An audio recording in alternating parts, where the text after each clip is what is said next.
श्री स्वामी समर्थ.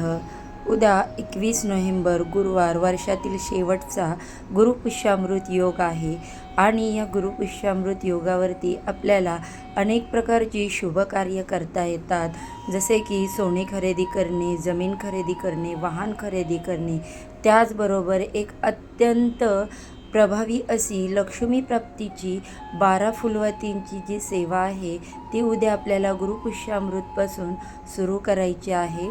तर ती कशा प्रकारे करायची, पूजा करत असताना किंवा ही सेवा करत असताना आपल्याला कोणते मंत्र पठण करायचे आहेत याबद्दलची सर्व माहिती मी आपल्या चॅनेलवरती अपलोड केलेली आहे. तर तिकडे जाऊन तुम्ही नक्की हा व्हिडिओ पहा. ज्या कोणाला इच्छा आहे ही 12 फुलवतींची सेवा करायची त्यांनी नक्की उद्याच्या गुरुवारपासून सुरू करा, याचा प्रभावी अनुभव येईल.